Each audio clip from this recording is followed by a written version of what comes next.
Not caught Wellman bowled Farmer. What a great goal. So we thought it might be a shootout. That could have been too high on Leon Chelly. It will be. He'll take the free kick next to the circle. 6 goals kicked so far, and we're not at the halfway mark of the first quarter. Neitz, the D's could hit the front. Terry, I don't know whether you noticed it, you probably did, the way he deliberately angled that ball to the left to kick to the space. It was terrific. It's very good. I mean, Melbourne were out there prior to the game in their warm-up. They were practicing the centre bounce structure and they were bursting them out of there. Neitz was doing the lead. This is an important man. 6 straight the other week. Let's hope he's on target. Close.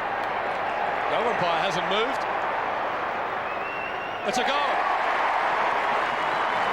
He's 183rd. Well, this is Melbourne's strength here, is their ability to be able to clear the ball from the centre bounce area. There's White, Leon Chelly, and watch here. Well, they're in at it all the time. Melbourne have actually taken 5 centre bounce clearances to Essendon 2. Leon Chelly himself has taken 3. And just look at the way he just leans the ball out there towards Neitz. An excellent kick from David Neitz. Up to half forward, bouncing ball, didn't favour Lloyd. Uze measures it well. Leon Chelly on the Coca-Cola emblem on centre wing. Leon Chelly puts it well inside 50 up towards half forward. Wallace and Pryor. Might be a free kick. Little push. Didn't see too much in that, but the umpire did. And Dean Wallace can't believe it. Oh, stiff. Very stiff. You see that 100 times a day.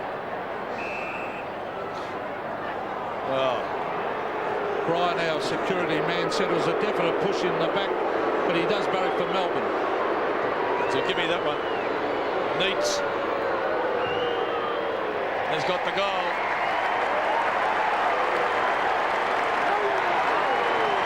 And I reckon it'd be worth keeping the camera on this. A little bit of frustration now after that decision. Yeah, I mean, look, Dean Wallace, he's been a tough, hard man for the Bombers side. He hasn't played 100 games yet. He's in his 13th year. So, I mean, that says something about what quality he's got.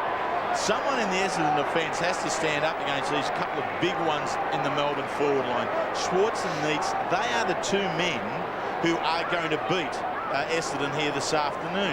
Now, that's Formerly of the Adelaide Crows, of course. Now, he's kicking it low out to centre wing. It'll be a Melbourne mark. Oh, that was nearly 50 as well. It's Ward. Ward, an ordinary kick, but it gets it to the man, and that is Todd Viney, who bends it back to half forward. Neitz, good mark out in front of his eyes. And this could be 50. I thought it was touch. That was silly play, Wellman. It was touch, Pete. That's what they're saying. Well, that's what Wellman's saying, but you've got to play by the whistle. True. true. And the heat's on umpire Steve McBurney there in the centre of the ground. There are Essendon players all around him. They ran straight at him. He was the umpire in control in the centre section of the game where the kick came from. And all the Essendon players, they expected it to be called touch play on. It wasn't by umpire McBurney. 50 metres to Neitz. Well, this is his 3rd goal, and Melbourne kick clear.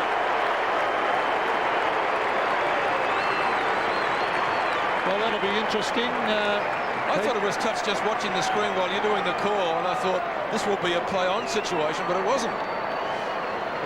Well, here it is. Let's have a look at it. Here's young Daniel Ward out wide, feeds it on out. Now, Viney has a little bit more room than perhaps what he thought there, with Young squeezing down, and that's where the touch is allegedly having occurred by the Essendon players. Very, very fine touch. But there were a lot of players that ran it umpire McBurney. More controversy, another 50 metres and another goal resulting from such. I don't know for whom it was intended, but Melbourne's going to get out of this. Ward back to Beams. Young gives chase. Beams on his preferred left foot up towards full forward. Going to be a costly turnover because they'll probably get a goal. Neitz has taken the mark. What a kick by Beams. It was excellent, wasn't it? It's been very, very good, and I'm extremely disappointed with the work of Essendon here. Hardwick goes off injured. Farmer was left alone up there, so Barnard had Neitz there, Farmer there. Mercedes had actually ran away from Farmer. Joe Mercedes didn't take responsibility from a team sense there at all. Neitz has kicked 3 goals too so far, and a chance to regain the lead again for Melbourne. point blank range. And he gets it. Melbourne back in front. 4-2 to David Neitz, and the D's lead by 4 points close to three-quarter time. Well, they've been picking the goals up, haven't they? It's 6 in the first quarter, 6 in the second. They've got 5 to date here in this third, and that had been a real concern to Neil Danaher, in that his forward line had only kicked more than 100 points once, and that was back in round 1. They really needed a fire there. He's got them cooking this afternoon.